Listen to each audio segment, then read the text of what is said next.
God's children, July 20, it's time to tell you everything, my beloved. It is no accident that you are here, reading these words on this very day. July 20 is not just another page on the calendar. It is a divine appointment, a spiritual awakening encoded into your journey long before you were born. You've cried out for answers, searched for signs, and longed for clarity in a world that often feels loud, lost, and cold. But now the veil is lifting. Today, the truth finds you, not through thunder or lightning, but in a still, small voice within. For too long you've believed you were separate from power, from purpose, from God himself. But you were never abandoned. You are God's child, not a mistake or a wanderer, but a divine expression wrapped in human experience. And now heaven leans in and whispers, it's time to remember, time to reclaim, time to rise. What you're about to hear will not come from outside of you. It will resonate deep within as something you've always known but forgotten. The time has come to tell you everything, the kingdom within. Stop searching outside. Child of God, you've spent so much of your life searching for answers, for peace, for love, for security. You look to people to validate you, to the world to reward you, to religion to save you. You walked into churches, temples, and seminars hoping someone would hand you a key to unlock the divine mystery of who you are. But now, on this day, the mystery is no longer hidden. It's being unveiled, gently, powerfully, undeniably. You are not meant to spend your life begging for crumbs at the world's table. The banquet has always been within you. The world taught you that God is somewhere out there, watching from a distance, judging your flaws and waiting for your obedience. But child of God, that was never the truth. You are not separate from the source. You are one with it. The kingdom of God is within you, and it responds not to your outward struggle, but to your inward awareness. You've been living as though the key to life were hidden in some faraway place, when in fact you've been holding it all along, in your mind, in your imagination, in your faith. You are not here to plead with God. You are here to awaken to the truth that God pleads with you to remember who you are. Every condition in your life has been shaped not by fate, but by the state of consciousness you have occupied. You have unknowingly lived in states of lack, fear, rejection, and limitation, and because you lived in them, they surrounded you. You thought life was unfair. You thought God was distant. But what really happened was that your inner world projected outward, creating a reality that mirrored what you accepted as truth. This is the spiritual law that governs all. And today, you're being called to rise from unconscious creation to divine authorship. No longer can you afford to blame circumstances, people, or even your past. Those were shadows responding to your inner light. If you want to change your life, you must change the state you dwell in. If you wish to see love, you must be love. If you desire peace, you must rest in peace. Not just after death, but while you live. You must stop seeking and start seeing, for the very thing you're chasing is within you, waiting to be recognized. Stop asking the world for permission to be powerful. It will never give it to you. The world reflects back to you what you believe about yourself. Until you believe you are chosen, worthy, and divinely appointed, the world will echo your doubt. But the moment you turn inward, close your eyes to the noise, and say with conviction, I am, you begin to access the authority that has been sleeping within you. That I am is the name of God spoken through your breath. It is the name of creation. When you say I am healed and dwell in that assumption, the cells in your body begin to align with health. When you say I am abundant and feel that truth, the universe begins to reorganize itself to match your belief. You have that power, not because of ego, but because of divine inheritance.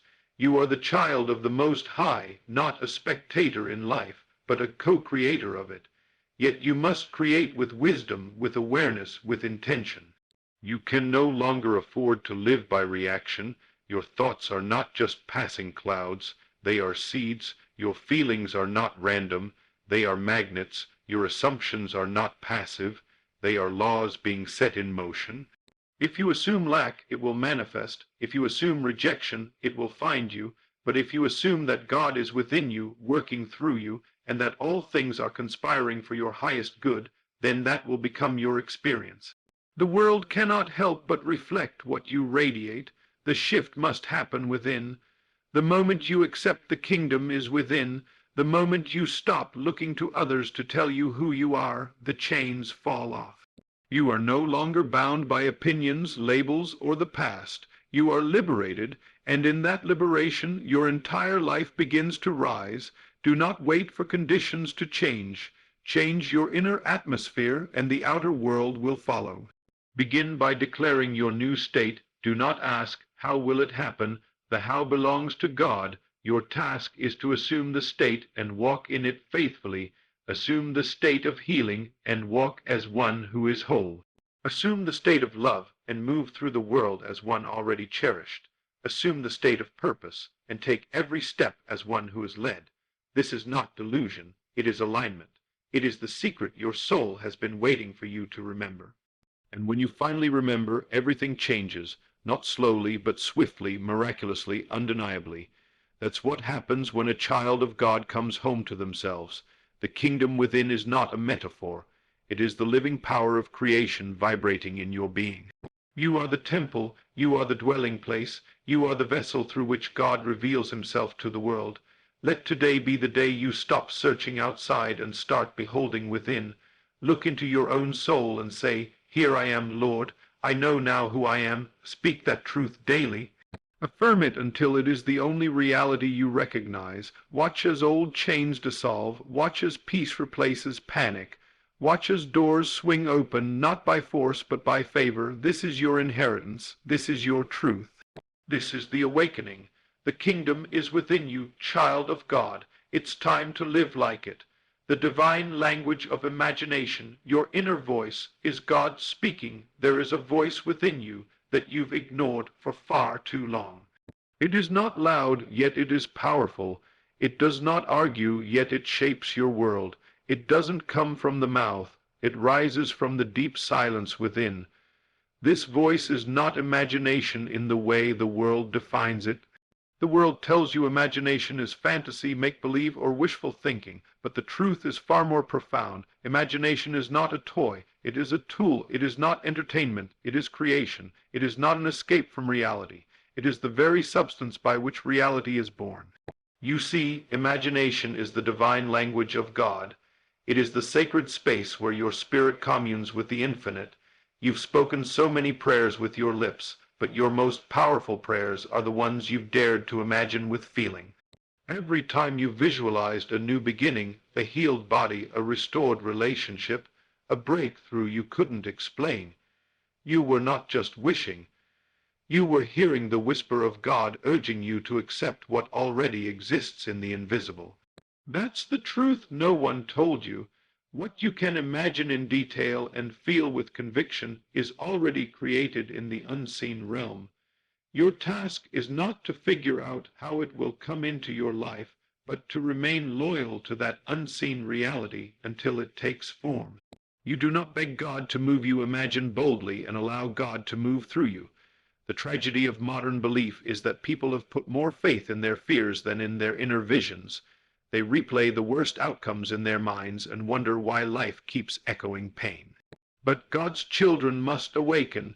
You are not here to live in mental torment. You are here to recognize the power of what you entertain within. If you dwell in the feeling of lack, it will become your portion. If you dwell in the feeling of abandonment, you will attract confirming experiences. But if you dare to dwell in the feeling of already being chosen, favored, loved, and provided for, then your entire life must rearrange itself to reflect that truth. This is not magic. This is law, divine law, spiritual law, the law that governs the invisible and visible alike. You live not by what happens around you, but by what you consistently accept as true within you. Imagination is the womb of reality. Your mental imagery is planting seeds in the soil of consciousness, and just as surely as nature cannot be mocked, neither can the spiritual realm. You will reap what you inwardly sow, whether you do it in faith or in fear. This is why your imagination must become sacred. You cannot afford to let it drift in doubt or dwell in darkness. You must direct it. You must discipline it. You must feel into it with reverence. When you pray, do not merely ask, imagine the answer as done. See it, feel it, smell it, hear it, walk in it mentally. Dwell in that state long enough, and the physical world will follow. It must, because the physical world is not in charge. Your state of consciousness is. You don't attract what you want. You attract who you are being. You don't magnetize miracles through words alone, but through inner embodiment. When you see yourself as already healed, already whole, already victorious, you step into a frequency that calls forth matching conditions. And you do not have to strain, you only have to believe, assume, and sustain that belief in the face of appearances. That's where most give up. They see evidence of delay and doubt the vision, but you are being called higher now. You are being told, do not be moved by what you see, be moved by what you know in your spirit. Hold fast to the picture God showed you in your imagination. That is the seed. Protect it, water it, nurture it, and refuse to trade it for momentary discouragement. Remember, God speaks in visions, dreams, and impressions. You've had moments when you saw a future version of yourself, joyful, prosperous, radiant, and you thought it was just a daydream. But it wasn't. It was prophecy. It was the divine showing you what already exists, waiting for your agreement. Your job is to say yes with your faith, not just your words. Live as though it's already done. That's what activates the manifestation. Your imagination is the bridge between spirit and matter. It is the canvas upon which the divine paints your destiny. Don't you dare hand that brush to fear, guilt, or limitation. Don't you dare allow the past to color the picture of your future. You are not bound by yesterday. You are bound only by what you accept today. And if today you choose to imagine a life of purpose, joy, abundance, and intimacy with God, then so shall it be. Begin now. Close your eyes and see yourself walking in that new season. Not someday. Now, speak it aloud. I am already what I seek. I already have what I need. I already am who God says I am. Let that be your daily declaration. Let that be the vibration you carry into every room, every relationship, every challenge. Life responds not to your panic, but to your persistent perception. Choose to perceive with faith. Choose to imagine in alignment with the truth. Do not limit God by shrinking your inner world. Dream wildly. Believe boldly. See through the eyes of your spirit, not your flesh. You are not imagining things. You are receiving divine instruction, and if you obey that inner vision, you will walk into realities others said were impossible.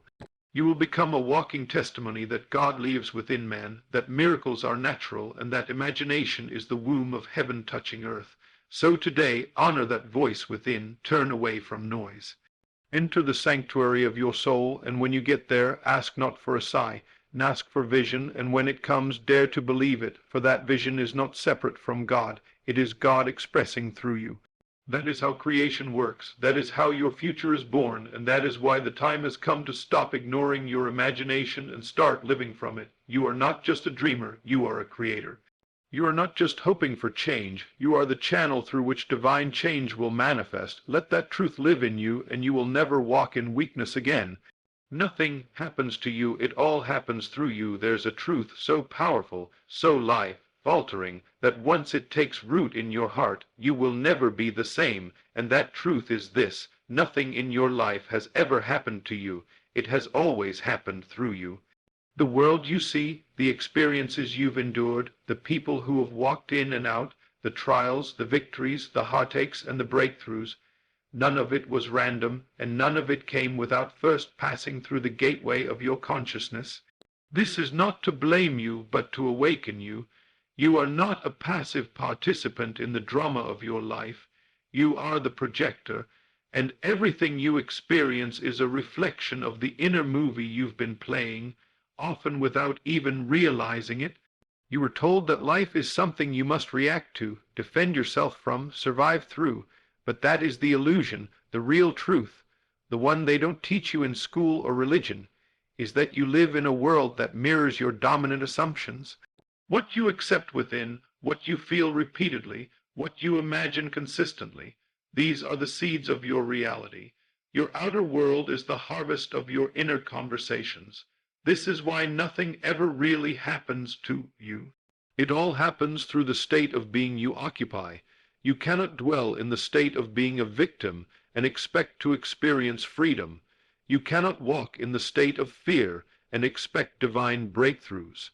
You cannot remain in the assumption of unworthiness and wonder why love keeps slipping away. You are not cursed, forgotten, or overlooked. You are simply experiencing the outpicturing of the story you've accepted as your truth. And this is where the power is. because the moment you change the story within, the scenes of your life must also change. It is law. You are not broken. You are not unlucky. You are powerful beyond comprehension, because the Spirit of God breathes through you. But until you take full responsibility for your inner state, you will continue to blame the mirror instead of cleansing the face. The world reflects, but it does not initiate. Everything is an echo. What you believe about yourself becomes the song the universe sings back to you. If you walk in the state of rejection, every conversation, opportunity, and relationship will seem to confirm that. But it is not because others reject you. It is because your inner world expects it, and so it draws it forth. But when you shift inwardly, when you begin to occupy the state of acceptance, favor, and divine identity, then everything starts to change, not because others changed, but because you did. This is the essence of spiritual dominion, to rise above the illusion of circumstance and step into the truth of creation. You are not waiting for a better life. You are being asked to create one from the inside out. But this creation does not come by effort or force. It comes by assumption. You must assume the state of what you desire until it becomes natural to you. If you want peace, then walk in peace internally, regardless of what surrounds you. If you want love, then radiate love inwardly until it fills every part of you. This is how God creates, by calling things that are not as though they were until they are. And as a child of God, you are called to do the same. Stop waiting for life to treat you better and start treating yourself in accordance with your divine nature. Stop living in reaction and start living in revelation. The revelation is this: life is not happening to you. It is responding to your deepest assumptions. If you want to change your life, don't chase outcomes, shift your state. Choose a new dwelling place in consciousness. This is not pretending. This is not denial. This is spiritual maturity. You are not ignoring reality. You are choosing to create a new one from the higher law of being. You can choose at any moment to step into a new identity. You are not bound by the past unless you drag it into your present through memory and emotion. The past only has power when you feed it with your belief, but if you let it go, if you assume a new truth, if you dare to believe that you are already who God says you are, then nothing from the past can follow you into the future. You are not required to earn your new life. You are invited to assume it. All change begins in the invisible. The outer world will fight to keep you in the familiar, but if you hold fast to your new inner state, the outer must eventually submit. It may delay, but it cannot deny you, because what you sustain within becomes law without. Even now, as you hear these words, a shift can occur. You can leave behind the false narrative of victimhood and step into the authority of divine authorship.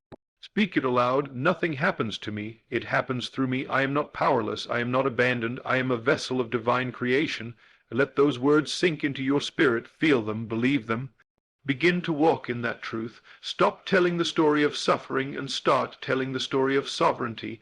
When you stop identifying with your wounds and start identifying with your divine inheritance, everything begins to change. You are not defined by what happened. You are defined by what you now declare. Speak differently, feel differently, imagine differently, and your life will be different. Do not wait for evidence. Create the evidence through faith. You are not here to react to the world. You are here to renew it by renewing your mind. Stop giving your power away to circumstances and reclaim it by choosing your inner state deliberately. If chaos surrounds you, choose to be still within. If lack appears, choose abundance within. If doors close, visualize them opening within. That inner shift is the beginning of the miracle. The power is not out there. It has always been within you. Today is not just another day. It is the day your perception is called into accountability. Are you seeing life through the lens of your past pain or through the truth of your present power? The answer will shape everything. And if you choose now to live from the truth that nothing happens to you and that all things happen through your state of consciousness, then you have stepped into the throne of your divine dominion. From this place, fear loses its grip, doubt dissolves, and your life becomes a sacred reflection of the heaven you carry within. The illusion ends when you awaken. So arise, child of God. Your world awaits the new you. You are already what you seek. Assume the end boldly. There is a sacred truth that has been whispered to you in dreams, hinted at in quiet moments, and long buried beneath layers of fear and conditioning. You are already what you seek. Yes, even now, before the money comes, before the healing manifests, before the relationship appears, before the door opens, you already are the thing you've been chasing. You've been taught to believe that you must earn it, struggle for it, wait for it, and prove yourself worthy before receiving it. But, child of God, the waiting ends the moment you accept the truth of who you are. You were never meant to strive endlessly outside of yourself. You were meant to awaken within, to recognize that what you're seeking has always been alive in your consciousness. You've simply been standing at the edge of your own answered prayer, waiting for evidence before belief, when in truth belief is what births the evidence.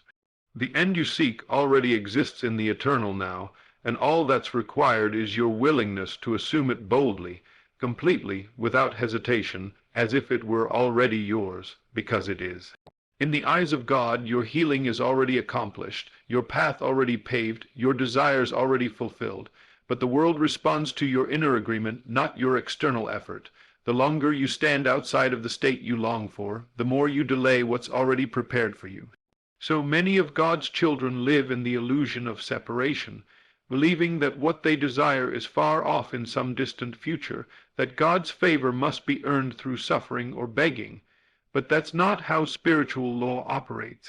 The divine does not withhold, it mirrors, it reflects back to you the exact image you hold in consciousness, and this is why assuming the end is not optional, it is essential. To walk in faith is to live from the end, not toward it. When you want to be free, you must first assume the feeling of freedom. When you desire love, you must become the embodiment of love now. When you seek abundance, you must live in the vibration of abundance even before a dollar shows up. This is not delusion, it is creation, it is not pretending, it is participating in the divine process of manifestation. Because God did not send you here to chase dreams endlessly. He sent you to realize that all things are possible to the one who believes, and that belief is made visible through feeling. Feeling is the secret. It is the substance that gives form to the invisible. When you feel as though your desire is already fulfilled, you call forth its physical counterpart. Your world is shaped not by what you want, but by what you accept as already done. And the acceptance must be total. Not just a fleeting hope, but a deep, abiding knowing that says it is finished. The moment you fully assume the state, the old world begins to crumble and the new one rushes in. But you must not flinch, you must not look back, you must dwell in the end so consistently that the present conditions lose their grip on your faith. You are not here to worship delay, you are here to walk in destiny. And destiny responds to bold assumption. Think of every time you imagined something with clarity, with emotion, with faith, and watched it come to pass. That was not coincidence. That was God within you creating through belief. That was the law in action proving itself once again. You don't need to manipulate circumstances. You only need to align with the state of being you wish to experience. See yourself already there. Speak as if it's already yours. Move through the world with the dignity of one who knows what is coming, because what is coming is already here in spirit, waiting for your sustained agreement. You must not break that agreement by returning to doubt. You must not betray your own destiny by clinging to what the senses tell you. The senses lie. They report the past, not the truth, but your spirit knows. Your spirit has seen the end. Your imagination has visited the land of promise. And now your job is to remain there not in fantasy, but in faith. For what is faith if not the substance of things hoped for, the evidence of things not seen? You don't need to see it physically to believe it. You need to believe it to see it physically. The world is the mirror, not the master, and once you understand this, you begin to walk differently. You stop asking, when will it happen?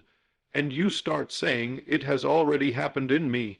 You stop pleading for change, and you begin to embody change. You stop worrying about timing and you start trusting divine alignment. Every time you choose to assume the end boldly, you collapse time, you accelerate manifestation, you signal to the universe that you are ready, not because of what you do, but because of what you've become internally. The becoming is the receiving, the state is the doorway. Enter it, and everything you've been waiting for will meet you there. This is the spiritual law. This is how heaven invades earth, not with noise, but with inner knowing. You must walk in that knowing now. You must close your eyes and step into the vision. Feel it in your body, see it in your mind, breathe it in as your new reality. Let no outer conditions steal it from you. Guard it as the holy thing it is, and when doubts rise, as they often do, return again to the end, reassume it, reclaim it, reaffirm it. The moment you do, you realign with the truth. And in that alignment, miracles begin to unfold, not because you forced them, but because you finally allowed them. That is the mystery, that is the invitation, and that is the power of assuming the end boldly. You don't have to wait to become what you seek, you already are. Now walk like it, speak like it, feel like it, and live like it. For the kingdom responds not to those who knock timidly, but to those who enter boldly, knowing their place at the table has already been set. Title, July 20, The Divine Appointment to Awaken. There are moments in life that feel like ordinary days, but in the realm of spirit they are portals, appointments made by heaven long before time began. July 20 is not just a number on a calendar, it is not a random moment in your life, it is a divine summons, a sacred alignment, a day marked in the invisible as the hour of awakening. And if you are reading these words now, it is because something within you is stirring, rising, remembering. You may not even be able to explain it, but you feel it, a pull, a whisper, a vibration that says, "Wake up, child, the time is now." For too long you have walked beneath your inheritance. You have lived under a sky that seemed silent, carrying questions without answers, wounds without healing, and prayers that felt lost in the wind. But this day, this moment, comes as a holy interruption. Not to inform you of something new, but to remind you of what you've always known deep within. You are more than flesh, more than history, more than your current situation. You are not broken, defeated, or forgotten. You are the breath of God wrapped in human form, and July 20 is the day heaven knocks on the door of your awareness and says, it's time to return, not to religion, not to tradition, but to identity, to truth, to power. Because the truth is, you have always had access. You have always carried the seed of the divine within. But like a dormant tree in winter, you did not know the life buried in your roots. You mistook silence for absence, waiting for signs and wonders when the greatest miracle was already pulsing in your being, the divine image stamped on your soul. The world taught you to look outside, to measure worth by success, to validate yourself by applause, to find truth in doctrines written by men. But the Spirit of God is not contained in buildings or rituals. It is alive in your breath, your imagination, your consciousness, and on this day that Spirit calls you higher, not to strive, but to surrender, not to perform, but to become, to awaken to the truth that you are not separate from God, you are an extension of Him. What you call life is not a test, it is a journey of remembrance. You were sent here not to survive, but to create, not to fear, but to live boldly in faith, not to conform, but to transform. Every hardship, every delay, every closed door was never punishment, it was preparation. A divine orchestration moving you toward this awakening. You see, awakening does not come wrapped in comfort. It often comes in moments of brokenness, when the old identity can no longer carry the weight of your calling. Perhaps you've been feeling the pressure, the confusion, the internal chaos. That is not the end, that is the birthing. That is the moment your soul begins to rise, to shed the limitations and stories that no longer serve your divine unfolding. On July 20, something shifts, a veil lifts, a light breaks through the cracks of your understanding. You begin to see clearly, not with physical eyes, but with the eyes of your spirit. You realize that you are not a victim of life's randomness, but a vessel of divine intention. That even the pain had purpose, that even the wilderness had wisdom, that everything was leading you to this precise hour where the illusion of separation begins to fade, and union with God becomes your living reality. But awakening requires something from you. It is not passive. It is not automatic. It requires a choice, a surrender of the old narrative, a release of the small self, a willingness to believe what your spirit has always known, that you are powerful, worthy, and chosen. You must be willing to lay down your excuses, your doubts, your need for external validation, and rise into the authority of your divine identity. No one can do it for you. The awakening is personal. It is sacred, and it is now. From this moment forward, you can no longer live as though you are unaware. You cannot keep playing small when the Spirit has revealed your greatness. You cannot keep repeating cycles of fear and lack when abundance and peace are your birthright. You cannot keep hiding behind unworthiness when the truth is you are the temple of the living God. So what will you do with this moment? Will you brush it off as coincidence, or will you stand still, close your eyes, and say, I receive? Will you dare to believe that this very day was etched into your destiny, that everything before this was the setup for your return to divine consciousness? The choice is yours. But know this, when you respond to the divine appointment, heaven responds to you. The moment you say yes to awakening, life begins to move with you, doors open, insights arrive, people appear, circumstances shift, not because of luck, but because of alignment. This is what it means to awaken, to live not by sight, but by revelation, to walk not in fear, but in the certainty that you are held, guided, and empowered by something greater than anything in this world. Let today be the day you stop doubting your worth, your vision, your path. Let this be the hour you reclaim the authority you once handed over to fear. Let this be the sacred moment where you rise, not someday, but now, because July 20 is not just a date, it is destiny, it is the unfolding of your true self. It is the divine knocking on the door of your consciousness saying, wake up, beloved, you are ready. You were not called to remain asleep in a world desperate for light. You were called to rise, to shine, to remember. So take a deep breath, feel the truth rising in your chest. This is your time, your hour, your awakening. Heaven is not waiting. It is here within you. You've heard the call, now answer it. Step into the day with eyes wide open, and live the rest of your life as one who knows exactly who they are, a child of God, awakened, aligned, and unstoppable.